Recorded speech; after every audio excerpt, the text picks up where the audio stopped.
ఆశీర్వాదం పొందబోవారందరూ యేసుని చెంతకు రారండి, యేసుని వాక్యం వినరండి.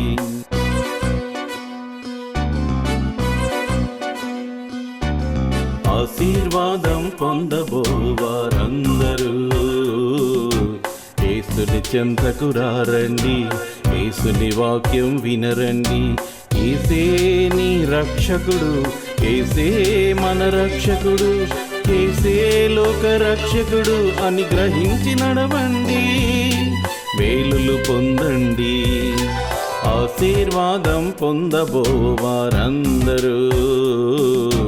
యేసుని చెంతకు రారండి, యేసుని వాక్యం వినరండి.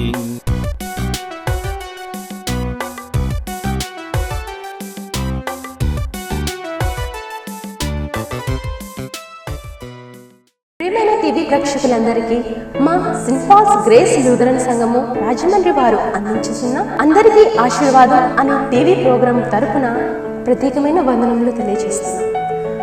ఇప్పుడు మా సంఘ కాపరి, మా ఆత్మీయ తండ్రి గారైన బ్రదర్ సుందరాజు పైడిమల్ల గారిచే వాక్య సందేశమును విందాము. క్రీస్తునందు ప్రియమైన నమ్మకమైన దేవుని బిడ్డలారా, దేవుని ఆత్మలారా, మీ అందరికీ మన రక్షకుడు, మన ప్రభు అయిన యేసుక్రీస్తు వారి ప్రశస్త నామమున శుభములు, నా నిండు వందనాలు తెలియచేసుకుంటున్నాను. వారం వారం మా కార్యక్రమాన్ని చూసి ఆనందిస్తూ మాతో ఫోన్ ద్వారా మీ యొక్క ప్రేమను పంచుకుంటున్న ప్రతి ఒక్కరికి ఈ టీవీ ద్వారా శుభాభివందనాలు, ప్రత్యేకమైన వందనాలు తెలియచేసుకుంటున్నాను. మమ్మల్ని ఆదరిస్తూ బలపరుస్తున్న మీ అందరికీ ప్రభు పేట వందనాలు. ప్రభు రాకడ వరకు దేవుడు మనందరినీ ఆశీర్వదించాలని ప్రార్థన పూర్వకంగా మనవి చేస్తున్నాను.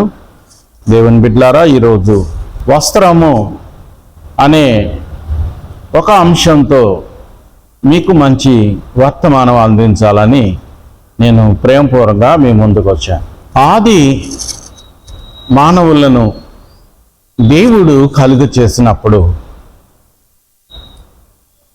వాళ్ళకి వస్త్రంలో ఉన్నాయా అంటే లేవు అని సమాధానం వస్తుంది.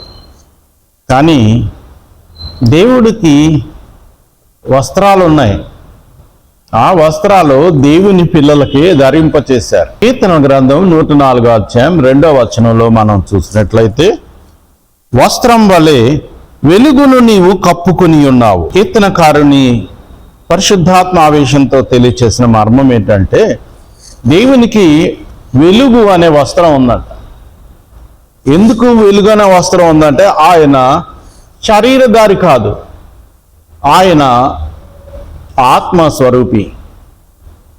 అంటే గాలి, మీకు ఇదివరలో చెప్పాను, గాలి అంటే దేవుడైన యెహోవా నేలమంటితో నరుని సృజించి వాని నాసికా రంధ్రములో జీవవాయువు ఊదగా నరుడు జీవాత్మ ఆయను. జీవవాయువు, వాయువు అంటే గాలి, దేవుని యొక్క గాలి. ఆ గాలి దేవుని యొక్క ఊపిరితిత్తులో గాలి కాదు, దేవుడే గాలి. ఆయనకి శరీరాకారం లేదు కాబట్టే నరావతారుగా ఈ లోకానికి వచ్చారు. ఆయన మన కొరకు, మన పాపాల నిమిత్తమే రక్తం ద్వారా పాప క్షమాపణ ఇవ్వాలనే సదుద్దేశంతో ఆయన నరావతారుగా ఈ లోకానికి వచ్చారు. ప్రియులారా, అందుకే దేవుడు తన రూపంలో మట్టితో నరుని నిర్మించినప్పుడు వాని నాసికారంధ్రంలో జీవవాయువు ఊదగా నరుడు జీవాత్మ ఆయన అని గమనించాలి. ఆ జీవాత్మకి వస్త్రం ఉంది, ఆ వస్త్రమే వెలుగు. ఆ వెలుగు దేవుని యొక్క శక్తి, ప్రభావం. దేవునికి ఏ వస్త్రాలు ఉన్నాయో తన పిల్లలకు ఆ వస్త్రాలు వేశారు. మన విరోధైన అపవాది ఆ వస్త్రాన్ని తీసివేసి చీకటి వస్త్రంగా మార్చాడు. అందుకే వాళ్ళు అప్పటి వరకు కూడా ఆ దేహానికి ఉన్నటువంటి దిగంబరత్వం ఎరగరు. ఎందుకు ఎరగరంటే వెలుగు వస్త్రంగా ఉంది కాబట్టి వాళ్ళ శరీరంలో ఉన్నటువంటి దిగంబరత్వం వాళ్ళకి తెలియలేదు. ఎప్పుడైతే అపవాది వచ్చి వాళ్ళలో చీకటిని కమ్మింపచేసిందో, చీకటిని వాళ్ళలో వెదజల్లిందో, అప్పుడే వాళ్ళ యొక్క వెలుగు వస్త్రం పోయి వాళ్ళకు చీకటి వస్త్రం ధరించబడింది. అప్పుడు వాళ్ళ దేహానికి దిగంబరత్వాన్ని తెలిసి అంజూరపు కట్టడాలు ధరించుకున్నారు.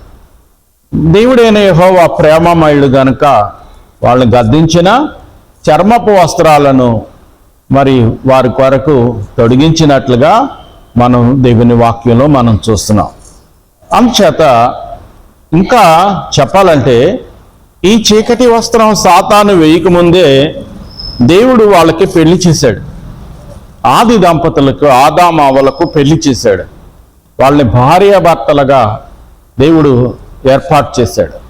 ఆ పెళ్లికి ఒక పెళ్లి వస్త్రాన్ని ఆయన ధరింపచేశాడు. మత్తయి సువార్త 22వ అధ్యాయం 12వ వచనాన్ని మనం చూసినట్లయితే, స్నేహితుడా, పెళ్లి వస్త్రము లేక ఇక్కడికి ఎలాగో వచ్చితివి అని అడుగగా వాడు మౌని అయి ఉండెను.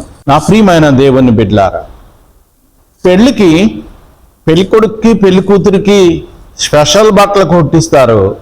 పెళ్లికి వెళ్ళే వాళ్ళందరూ కూడా మంచి వస్త్రాలు, ఇంచుమించు ఆడవాళ్ళైతే పట్టు వస్త్రాలు, మగవాళ్ళైతే షూట్లు, బూట్లు, ఉన్న వాటిలో ఒక మంచి వస్త్రాలు వేసుకొని వెళ్తారు పెళ్లికి. అదే పెళ్లి వస్త్రం శరీరానికి. కానీ దేవుడైన యెహోవా వాళ్ళకు వెలుగు వస్త్రంతో ఉన్నప్పుడు వాళ్ళకి పెండ్లి వస్త్రాన్ని ధరింపచేశాడట.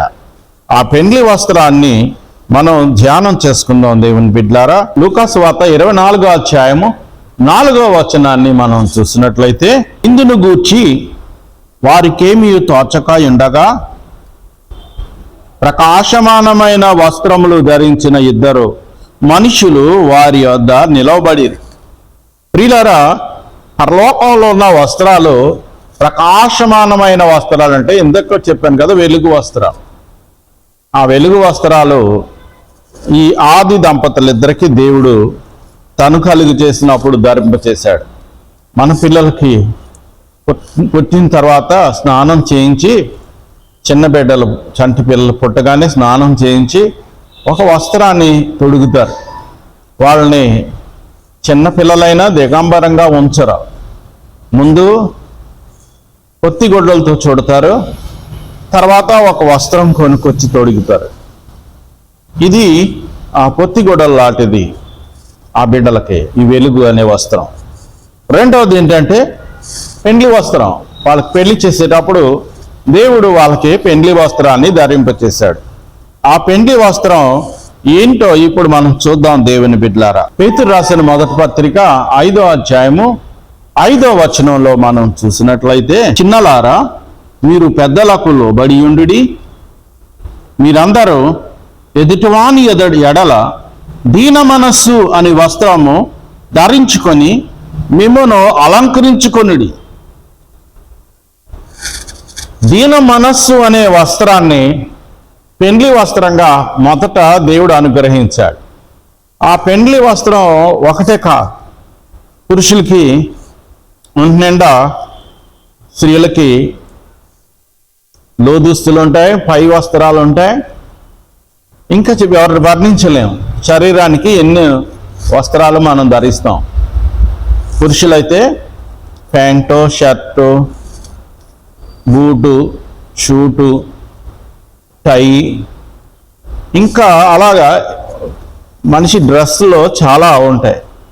ఇలాగా దేవుడు ఆ దీన వస్త్రాలు, ఇది ఒక వస్త్రం, వాళ్ళకి దీన మనస్సు అనే ఒక పెండ్లి వస్త్రాన్ని అక్కడ ఇవ్వడం జరిగింది. రెండవది చూద్దాం, నీతి వస్త్రం అంట. కీర్తనల గ్రంథం 132వ అధ్యాయము 9వ వచనంలో మనం చూసినట్లయితే, నీ యాజకులు నీతిని వస్త్రం వలె ధరించుకుందురుగాక. నా ప్రియమైన దేవుని బిడ్డలారా, నీ యాజకులు నీతిని వస్త్రముగా ధరించుకుందురుగాక అన్నారు. అంటే అప్పుడు దేవుడు వాళ్ళ పెళ్లి సందర్భంలో ధరించిన వస్త్రాలు ప్రతి పరిశుద్ధులకి అందిస్తున్నాడు ఆయన. ఇంకా చూద్దాం, యెషయా గ్రంథం 61వ అధ్యాయం 10వ వచనంలో మనం చూసినట్లయితే, నీతి అను పై బట్టను నాకు ధరింపచేసి ఉన్నాడు. ఇక్కడ కనబడుతుంది నీతి అంటేది పై బట్ట అంట, పై వస్త్రం. ఇందాక దీన మనస్సు అనేది లోదుస్తులు, ఇప్పుడు పై బట్ట. యోబు గ్రంథం 29వ అధ్యాయం 14వ వచనాన్ని మనం చూసినట్లయితే, నేను నీతిని వస్త్రముగా ధరించుకుని ఉంటిని గనుక అవి నన్ను ధరించెను. నా ప్రియులారా, యోబు గారు నీతిని వస్త్రంగా ధరించినట్లుగా కనబడుతోంది. ఇది పెండ్లి వస్త్రం. పెండ్లి వస్త్రానికి పెండ్లిలోనే కాదండి, తర్వాత కూడా వాడతారు. అంచేత నీతి అనే వస్త్రాన్ని యోబు ధరిస్తే ఆ నీతి ఈయన ధరిస్తుందంట.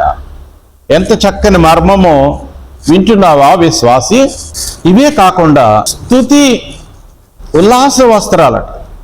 యెషయా గ్రంథం 61వ అధ్యాయం 3వ వచనంలో మనం చూసినట్లయితే, సియోనులో దుఃఖించు వారి ఉల్లాస వస్త్రములు ధరింప చేయుటకును, బూడిదకు ప్రతిగా పూదండలను, దుఃఖమునకు ప్రతిగా ఆనంద తైలమును, భారభరితమైన ఆత్మకు ప్రతిగా స్తుతి వస్త్రమును వారికిచ్చుటకును ఆయన నన్ను పంపి ఉన్నాడు. ఉల్లాస వస్త్రం, స్తుతి వస్త్రం ఇవ్వడానికి దేవుడు పంపించారు అనే ఒక ఆత్మీయమైన మర్మం, ప్రవచనం, యేసు ప్రభువుని గురించిన ప్రవచనం యెషయా గ్రంథంలో మనం చదువుకుంటున్నాం. ఇంకా మనం చూసినట్లయితే దేవుని బిడ్డలారా, సంతోష వస్త్రం ఒకటి ఉందంట. సంతోష వస్త్రం ఒకటి ఉందంట. కీర్తనల గ్రంథం 30వ అధ్యాయం 12వ వచనంలో మనం చూసినట్లయితే, నీవు నా గోనె పట్ట విడిపించి సంతోష వస్త్రము నన్ను ధరింప చేసి ఉన్నావు. సంతోష వస్త్రం గోని పట్ట ధరించుకున్న వాళ్ళకి, అంటే దేవునితో సహవాసం చేసేవారు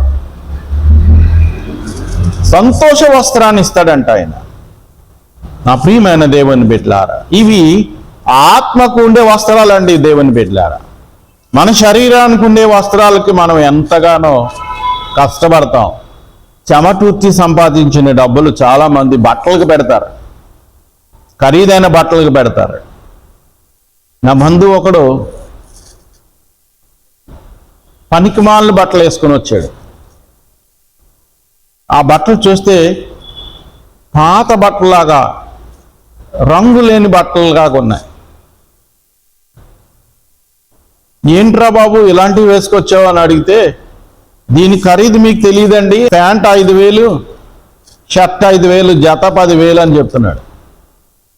నా ప్రియమైన దేవుని బిడ్డలారా, ఇంకా చెప్పాలంటే చిరుగుపోయిన ప్యాంట్లో ఇప్పుడు స్టైల్ అంట. అది మరి తక్కువ రేటా? చిరుగుపోయింది, పూర్వం చిరుగుపోయిందని అసలు వాడేవాళ్ళే కాదు. ఇప్పుడు చిరుగుపోయిన వస్త్రాలు స్టైల్ అంట, రేట్ ఎక్కువ. మామూలు ప్యాంటు 2,000, 3,000 ఉంటే ఆ ప్యాంట్ 5,000 అలా దాని ఖరీదు. ఎంత బాగా చిరిగితే అంత ఖరీదు అంటారు. మనుషులు మా బలహీనతల్ని ఎదుటి మనుషులు వాడుకుంటున్నారు, సొమ్ము చేసుకుంటున్నారు చెప్పాలంటే. కానీ నీ జీవితానికి కావలసింది ఈ శరీరానికి ఉన్నటువంటి వస్త్రాలు కాదు. ఈ వస్త్రాలు అన్నీ కూడా చివికిపోయేవి, కొంతకాలం ఉండిపోయేవి. నీ జీవితంలో సంతోష వస్త్రం, నీతి వస్త్రం, ఉల్లాస వస్త్రం, అన్ని వస్త్రాలు కూడా నీ బ్రతుకు చాలా అవసరం. నీ జీవితాన్ని ఆనందంగా నడిపించే వస్త్రాలు ఇవి. నీ ఆత్మకు కావలసిన వస్త్రాలు. మన విరోధైన అపవాది అనేవాడు మన జీవితాలతో చెలగాటమాడి మలిన వస్త్రాన్ని మనకు ధరింపచేశాడు. మలిన వస్త్రాన్ని ధరింపచేశాడు.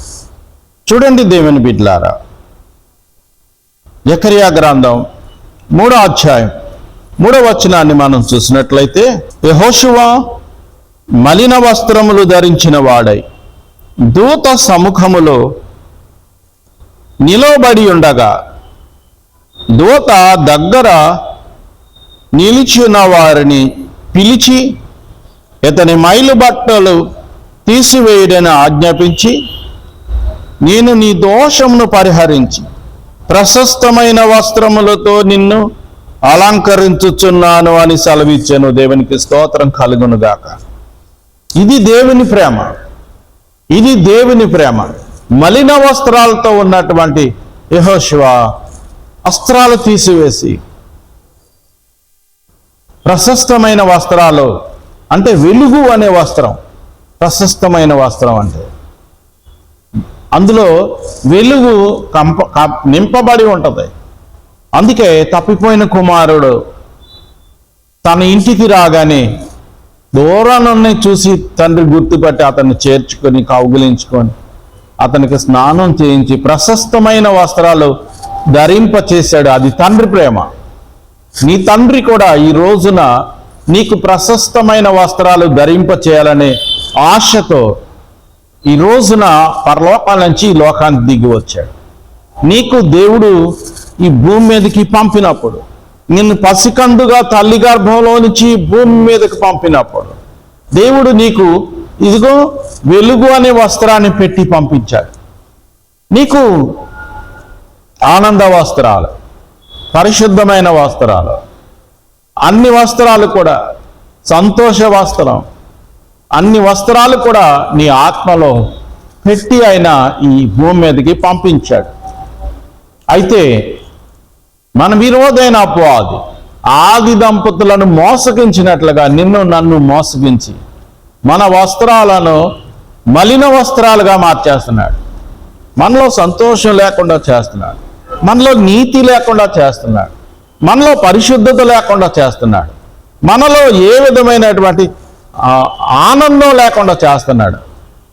దేవుడు ఆయన విలువైన రక్తం ద్వారా నీవు పోగొట్టుకున్న వస్త్రాన్ని నీవు మలినం చేసుకున్న వస్త్రాన్ని తీసివేసి పరిశుద్ధమైన వస్త్రాన్ని, ప్రశస్తమైన వస్త్రాన్ని ధరింప చేయటానికి ఆయన సిద్ధంగా ఉన్నాడు అనే సంగతి నీవు మర్చిపోవద్దని ప్రేమపూర్వకంగా మీకు తెలియజేస్తున్నాను దేవుని బిడ్డలారా. ఇంకా మనం చూసినట్లయితే ప్రతిష్ఠిత వస్త్రాలు, నిర్గమకాండం 28వ అధ్యాయం 2వ వచనంలో అతనికి అలంకారమును ఘనతయు కలుగునట్లు నీ సహోదరుడైన అహరోను ప్రతిష్ఠిత వస్త్రములను కుట్టవలెను. అహరోను నాకు యాజకుడగునట్లు నీవు అతన్ని ప్రతిష్ఠించుదువు. అతని వస్త్రములను కుట్టుటకై నేను జ్ఞానాత్మతో నింపిన వివేక హృదయానికి ఆజ్ఞయము. తండ్రి అనే దేవుడు మోషేతో మాట్లాడుతున్నాడు. మీ అన్నగారైన అహరోనికి ప్రతిష్ఠిత వస్త్రాలు కుట్టించు. ఎందుకు దేవుడు ఆ వస్త్రాలు యాజకులకి ధరింపజేస్తున్నాడు? ఇప్పుడు ఆ యాజకుల్ని చూసినప్పుడు ఆ ప్రతిష్ఠిత వస్త్రాలు లేనివారు గ్రహించుకునేటట్లుగా యాజకుల్ని దేవుడు ఎంచుకుంటాడు. యాజకుల్ని దేవుడు ఎంచుకుంటేనే కానీ వాళ్ళ యాజకులు అవ్వరు. చాలామంది బోధకులు అవుతున్నారు. వాళ్ళ సంగతి మనం వేరేగా ఆలోచిద్దాం. మరి యాజకుల్ని దేవుడు ప్రతిష్ఠించి వాడుకుంటాడు, అభిషేకించి వాడుకుంటాడు. అందుచేత వారికి ఒక ప్రత్యేకమైన వస్త్రాలు, ఆ వస్త్రాలలో ఉన్నటువంటి అర్థం ఏంటంటే ఈ యాజకునికి లోపల నీతి వస్త్రం, ప్రశస్తమైన వస్త్రం, సంతోష వస్త్రం, ఉల్లాస వస్త్రం ఇవన్నీ కూడా ఉన్నాయి అని తెలియచేయడానికి, అని చూసిన వారు గ్రహించుకునేటట్లుగా దేవుడు యాజకునికి ప్రతిష్ఠితమైన వస్త్రాన్ని ఉత్తమని చెప్పడమే కాకుండా జ్ఞానాత్మతో నింపిన వారికి నేను ఆజ్ఞిస్తానని ఆజ్ఞ అంటున్నాడండి. జ్ఞానాత్మతో నింపబడాలట, వాళ్ళ వస్త్రాలు కుట్టాలట. నా ప్రియమైన దేవుని బిడ్డ, అది పరిశుద్ధాత్మ కార్యాల్లో ఒకటి. అందుచేత ప్రతి యాజకునిలో నీతి వస్త్రం, సంతోష వస్త్రం, ఉల్లాస వస్త్రం ఇలాంటి వస్త్రాలన్నీ లేకపోతే పైన వేసుకున్న వస్త్రాలకు విలువ ఉండదు. దేవుని దృష్టిలో, మనుషుల దృష్టిలో విలువ కనబడుతుంది. అందుకని యేసుక్రీస్తు ప్రభువారు మరి ఆయన బోధించినప్పుడు శాస్త్రులు పరిసయ్యుల గురించి చెప్పినప్పుడు యేసు ప్రభువారు వెలుపల పొడుగాటి అంగీలు ధరిస్తారు, లోపట భయంకరమైనటువంటి జీవితాన్ని జీవిస్తారనే సత్యాన్ని యేసు ప్రభువారు బయలుపరిచారు. అందుచేత ప్రియమైన దేవుని బిడ్డలారా, అలాంటి యాజకులు దేవునికి ఇష్టం ఉండదు, మనుషులకి ఇష్టం ఉండొచ్చు. కానీ యాజకులు ఎప్పుడు కూడా లోపల వస్త్రాలు కలిగి ఉండి అప్పుడు పై వస్త్రాలకు అర్హులవుతారు. పై వస్త్రాలు ఉన్నా ఒకటే, లేకపోయినా ఒకటే. పై వస్త్రాలు ఎందుకు ధరింప చేయాలంటే ఆ పై వస్త్రాలు ధరించుకునేటప్పుడు ఆ లోపల ఈ వస్త్రాలు ఉన్నాయా లేవా అని పరీక్ష చేసుకోవడానికి దేవుడు పెట్టినటువంటి ఒక మార్గం, దేవుడే స్వయంగా చెప్పినటువంటి ఆలోచన. అందుచేత ప్రియమైన దేవుని బిడ్డలారా, ఈ విషయాన్ని మనం గ్రహించుకోవాలని మీకు ప్రేమపూర్వకంగా తెలియజేస్తున్నాను. ప్రార్థన. ప్రేమగల తండ్రి, పరిశుద్ధుడా యేసు ప్రభువా, నాన్నగారు నీ బంగారు పాదాలు వెళ్ళలేని వందనాలు, స్తుతులు, స్తోత్రాలు చెల్లిస్తూ, ప్రభువా ఇదిగో నీ దాసులమైన మాకు మీరిచ్చిన భాగ్యాన్ని బట్టి వందనాలు తండ్రి. మీరు పరలోకంలో ఉన్న వస్త్రాలే మా ఆత్మకు ధరింపచేసి ఈ భూమి మీద పంపించారు. ఇక్కడ అపవాది మా జీవితాలతో ఆడుకొని మా వస్త్రాలు మలినం చేయటం, మా వస్త్రాలు దొంగిలించటం కూడా చేసింది. మీరు మరలా ఆ వస్త్రాలు ఇవ్వడానికి పరలోకానికి దిగి ఈ లోకానికి వచ్చారు ప్రభువా. ఈ మర్మాన్ని మేము గ్రహించుకొని మిమ్మల్ని వెంబడించి మేము కోల్పోయిన వస్త్రాలన్నీ కూడా మరలా సంపాదించుకునే కృపనిమ్మని, దీవెన దయచేయమని, శుభవార్తలతో మమ్మల్ని నింపుమని వేడుకుంటున్నాను. ఎట్టి వ్యాధి రోగం ఉన్న బిడ్డలు నజరేయుడైన యేసు నామమున స్వస్థత కలుగును గాక. అలాగే బిడ్డలో ఉన్న అప్పులు, ఇబ్బందులు పటాపంచలు చేసి ఆర్థిక స్థితిని మెరుగు చేయమని అడుగుతున్నాను. కుటుంబ కష్టాలు తొలగించండి. కుటుంబంలో ఎవరైనా కోల్పోయి కన్నీటితో ఉన్న కుటుంబాలకు ఆదరణ, ఓదార్పును దయచేయమని అడుగుతున్నాను. ప్రియుడా తండ్రి, సంతానం లేమితో ఉన్న బిడ్డలకు గర్భఫలాలు, గర్భిణీ స్త్రీలకు సుఖ ప్రసవాలు ఇవ్వండి. నిరుద్యోగులకు చక్కని ఉద్యోగం, ఉపాధిని కల్పించండి. చదువుకుంటున్న బిడ్డలకు తెలివి, జ్ఞానం, ఆయుష్, ఆరోగ్యాలు ప్రసాదించండి. అందరికి అన్ని మంచి చేసి దీవెనతో నింపుమని నా ప్రార్థన ద్వారా బిడ్డలో తిరిగి పోగొట్టుకున్న వస్త్రాలు సంపాదించుకునే భాగ్యం దయచేయమని జీవాధిపతివైన యేసు నామమున ప్రార్థించి వేడుకుంటున్నాను పరమ తండ్రి, ఆమేన్. త్రేక దేవుని మహిమ సదా కూడి ఉన్న మనకు ఈ వాక్యం విన్న ప్రతి బిడ్డకు తోడైండనో గాక, ఆమేన్. ఇప్పటి వరకు వినిన ఆధ్యాత్మిక సందేశం ఆశీర్వాదకరంగాను దీవెనకరంగాను ఉన్నదని మేము విశ్వసిస్తున్నాం. మీ ప్రార్థన అవసరతలు మాకు తెలియపరచగలరు. మా యొక్క చిరునామా brother Sundarraju Paidimalla, care of Shri secretary Lazar garu, treasurer, saint Paul's Grace Lutheran church, Gorakshanpeta, Rajahmundry 533103. మా యొక్క ఫోన్ నంబర్లు 9848628658. మరి యొక్క నెంబరు 9908990978. ఏమిటో తండ్రి ఈ దీనులపై ఇంత జాలియా,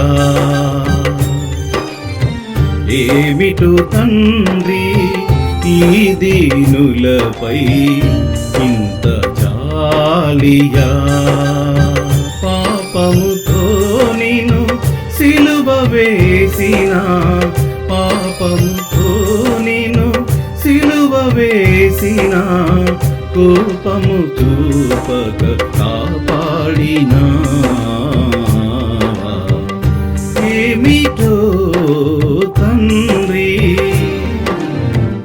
ఏమిటో తండ్రి ఈ దీనులపై ఇంత జాలియా, ఏమిటో తండ్రి ఈ దీనులపై ఇంత జాలియా. నీవే పరిశుద్ధుడవని తెలిసి నీవే పరమాత్ముడవని ఎరిగి కఠినమైన చీకటిలోన కన్ను మిన్ను కానలేక కఠినమైన చీకటిలోన కన్ను మిన్ను కానలేక నీ సన్నిధికే దూరమైన నీ మార్గమందున నడిపినావు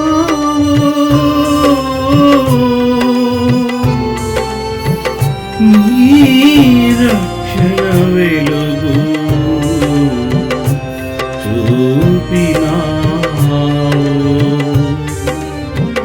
ఏమిటో తండ్రి ఈ దీనులపై ఇంత జాలియా, ఏమిటో తండ్రి ఈ దీనులపై ఇంత జాలియా. నీవే నిజ దేవుడవని తెలిసి నీవే మహిమాత్ముడవని ఎరిగి నీవే నిజ దేవుడవని తెలిసి నీవే మహిమాత్ముడవని ఎరిగి తీయనైనా పాపములో పడి చేదును చవి చూసినాను. తీయనైనా పాపములో పడి చేదును చవి చూచినాను. నీ కృపకేనే దూరమైనా నీ ప్రేమతో నన్ను కాచినావు.